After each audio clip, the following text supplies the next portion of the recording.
Semoga kita semua dalam keadaan sehat. Amin. Perkenalkan, nama saya Lukardis. Saya siswi kelas 6 SDN 1 Nangbau. Saya akan menceritakan sebuah legenda yang berasal dari Kabupaten Sintang. Sungguh indah mengamati, harum semerbak di tengah taman. Judul ceritanya Legenda Darajuanti. Marilah kita dengarkan. Alkisah di negeri Sintang, hiduplah seorang gadis cantik yang bernama Darajuanti. Kecantikan Darajuanti membuat ia dijuluki sebagai seorang dewi. Ia memiliki saudara laki-laki yang bernama Demonghutuk atau Jubair II. Demonghutuk memutuskan untuk pergi berlayar ke Pulau Jawa. Hal ini menyebabkan kerajaan Sintang dipimpin oleh Darajuanti yang merupakan seorang wanita. Kepergian sang kakak membuat Darajuanti rindu ingin bertemu. Apalagi selama sang kakak merantau, ia tidak pernah memberikan pesan atau kabar kepada Darajuanti. Darajuanti pun memutuskan untuk pergi berlayar membebaskan sang kakak. Ia mengumpulkan pasukannya. Aku akan pergi berlayar membebaskan kakakku. Dan kalian semua lakukan persiapan sekarang juga. Aku akan menyamar menjadi seorang laki-laki.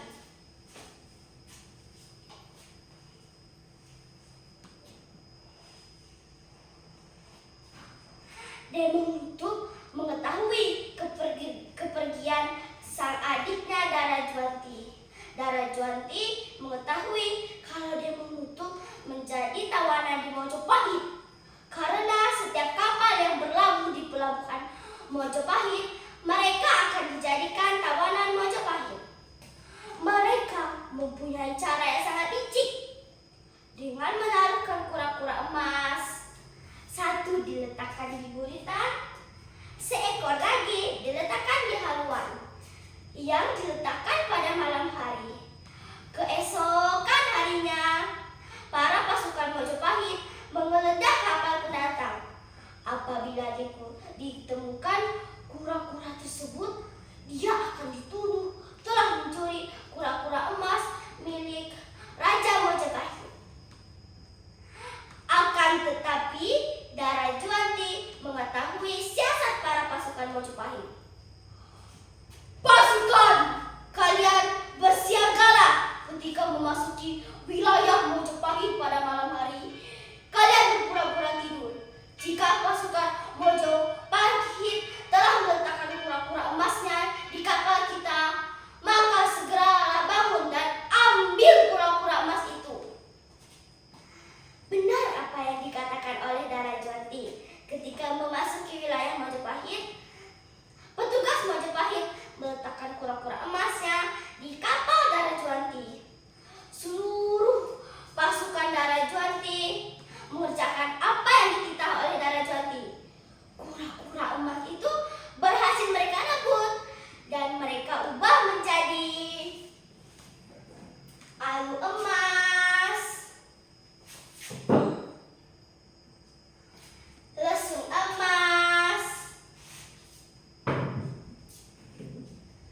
nyiru emas,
tersebut.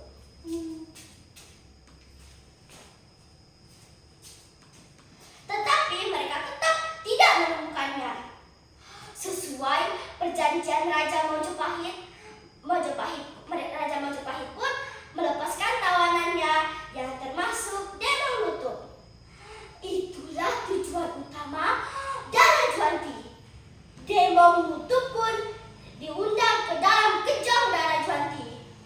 Raja Majapahit mencurigai kalau Dara Juanti adalah seorang perempuan. Di dalam hatinya berkata, mengapa ia berpakaian seperti lelaki?